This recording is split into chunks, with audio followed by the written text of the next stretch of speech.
Big hello to all my fellow blasphemers from Revolution Be Damned. Today we're going to be looking at an issue that's been plaguing me. Whenever I talk to people about religion, they come at me with the morality issue, because I like to ask it myself as well.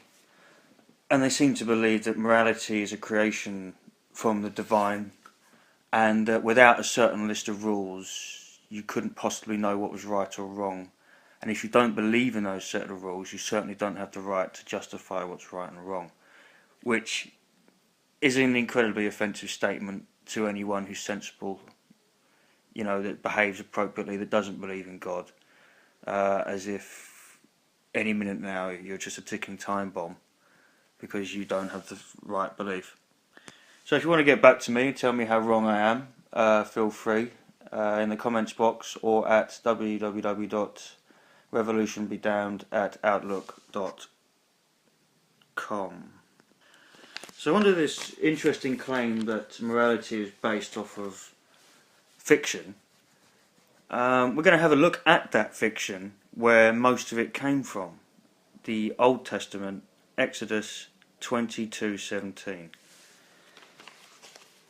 Which, once again, as I've spoken of before, it's lucky that God spoke the Hebrew language at the time, and the Jewish people were there to note it down, because had they not been at the foot of Mount Sinai at the right time, clearly, and spoken Hebrew, then what might have happened?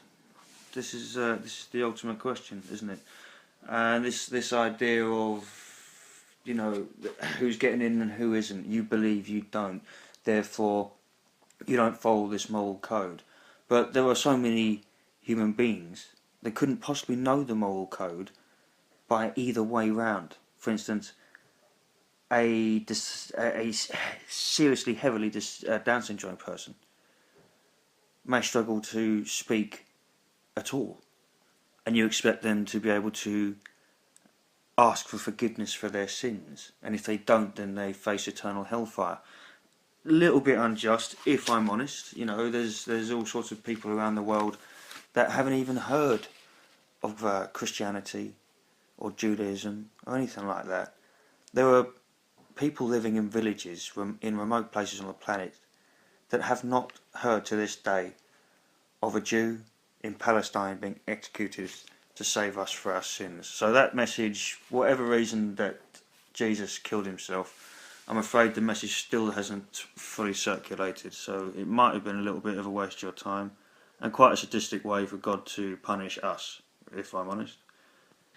Now let's bear in mind that the people that wrote this were insecure of their previous homes and felt awfully displaced. So let's have a look and start reading some of these. Number 1. I am the Lord your God, who brought you out of the land of Egypt, out of the house of bondage. You shall have no other gods but me. So already this sounds, suspiciously like it's related to their current situation, having not long left Egypt and not having a home or a basic following. So, if I was cynical, I'd suggest that maybe they made it up. You shall have no other gods before me. Now, why would there be gods before you, unless you have seen them? Unless you have seen sculptures and you've seen people worshipping other gods, what possible reason would you have for writing that? And if that was the ultimate deity of all time, there would be no need to list that in my opinion. I could say a lot on that, but we'll move on. Number 2. You shall not make for yourself a carved image, or any likeness of anything that is in heaven above, or that is in the earth beneath, or that is in the water under the earth. You shall not bow down to them or serve to them.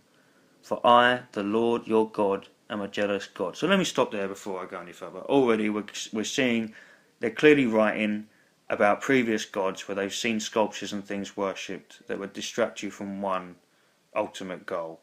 If you circulate around one god, you've got mass control. And saying you are a jealous God is a very, very human characteristic of something that created the entire universe.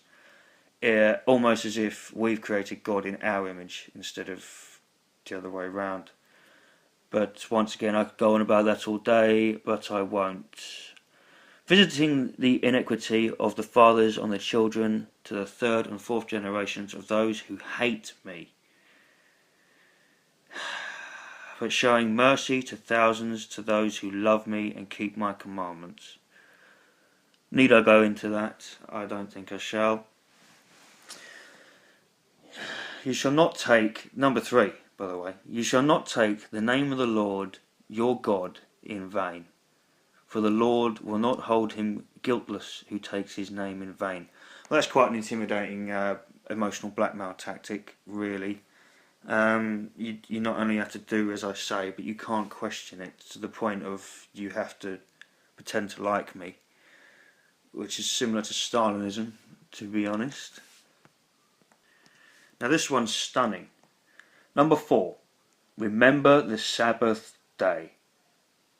To keep it holy, 6 days you shall labour and do all your work, but the 7th day is the Sabbath of the Lord your God. Right. In it you shall do no work, you nor your son nor your daughter. Right, now, for God's sake, evolution is in your face. You cannot avoid it. Books upon whatever you want. Research Richard Dawkins, research what you like. It's there. We can show you in museums every stage of life. Yes, there are things missing, but that's the beauty of it. It's a miracle that we have even what we have, which makes sense. But giving an answer to things is easier than knuckling down, isn't it? And that's the issue with people. Laziness will be the end of humanity.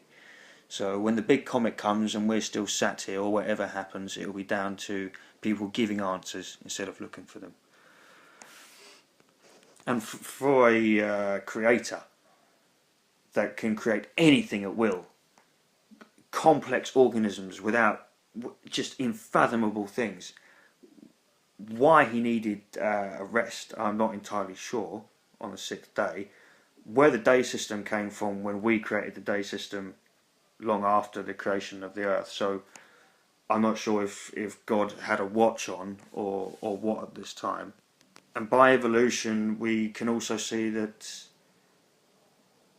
there were a few mistakes where there were animals with their eyes that faced backwards. So either God made a massive few errors, or it wasn't him. I'm not entirely sure which one at the moment. I think I do. I don't want to be a pessimist though.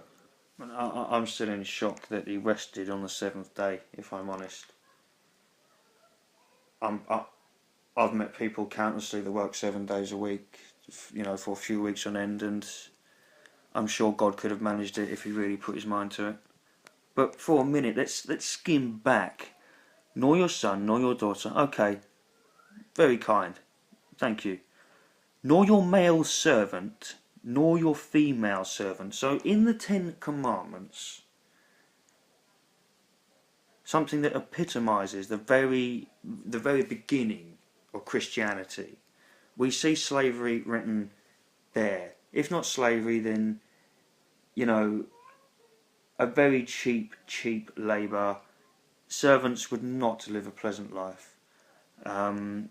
Certainly not to the standard that we would like to think they would have. But to have a servant in the 10 Commandments, I mean, that's quite a outlandish thing, almost as if they're giving permission for certain behaviour, because maybe they were doing it at the time. Number 5, honour your father and your mother, that your days may be long upon the land which the Lord your God is giving you. Very kind of him, very humanistic of him as well, for someone that is looking at the bigger spectrum, for someone that knows what's going to happen. But good advice, I suppose. Number 6, you shall not murder. Number 7, you shall not commit adultery. Number 8, you shall not steal.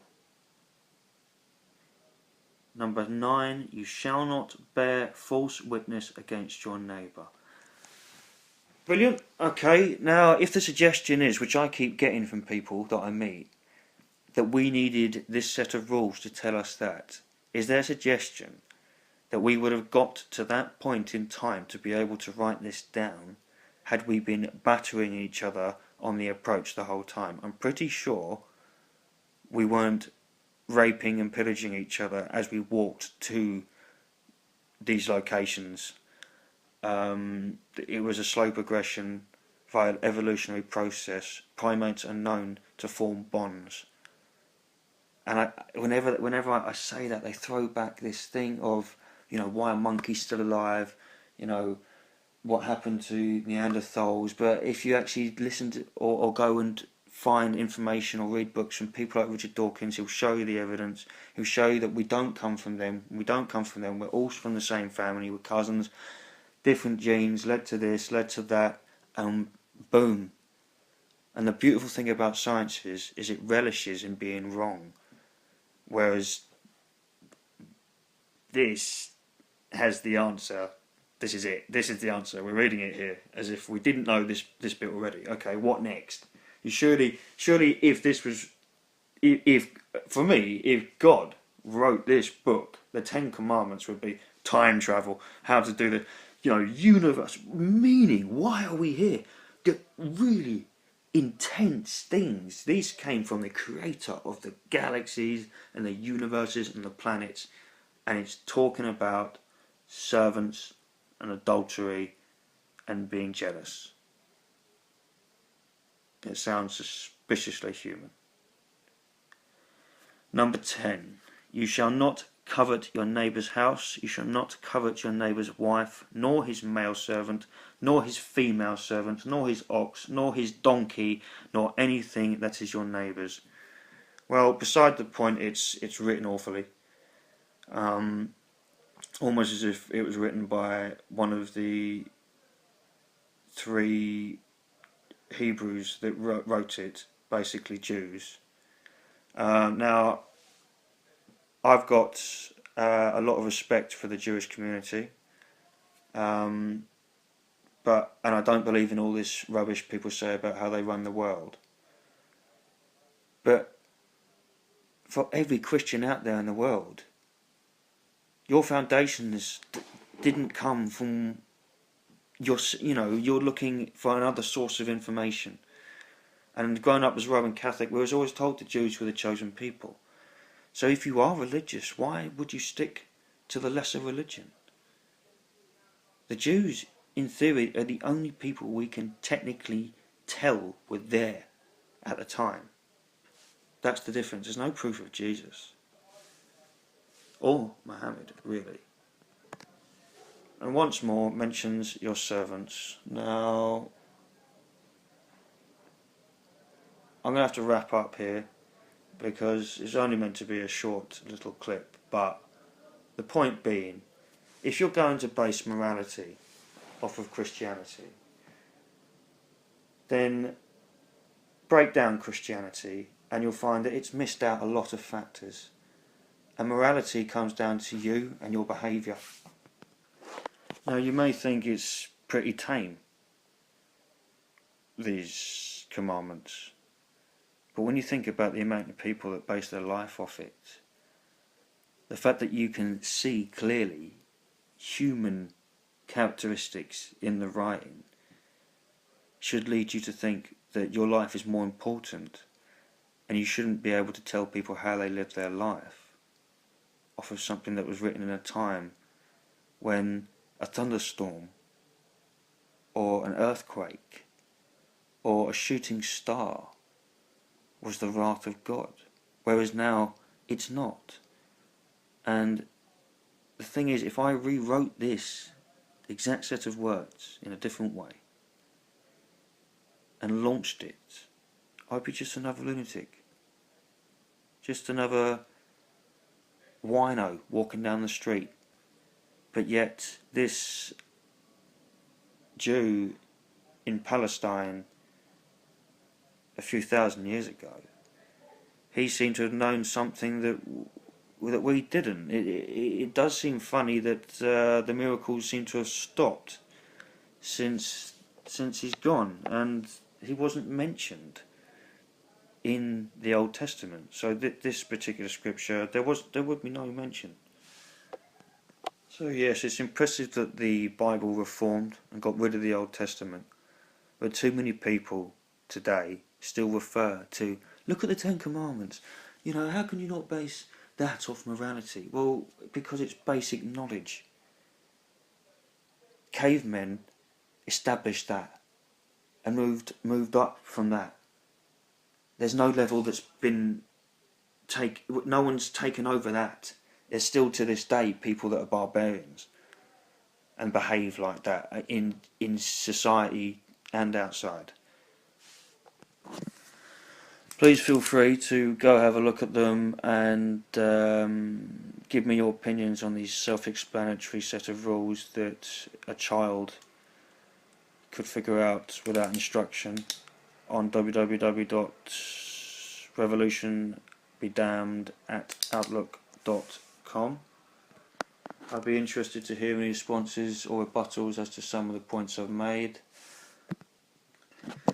At the end of it all, this sort of information has no place in children's lives. The younger you are, the deeper it sets, and if I had been introduced science from such a young age instead of this, I'd probably be quite well knowledgeable, but unfortunately it was religious schools that I was thrown into, so I spent hundreds and hundreds of hours in churches and RE lectures and what have you. So that's unfortunate, but tomorrow's tomorrow, and if you care about your children, then you'll knock this sort of stuff on the head, because it's time to move on, and they're the people that are going to get us off the planet, because God doesn't seem interested in helping anyone. Think for yourself.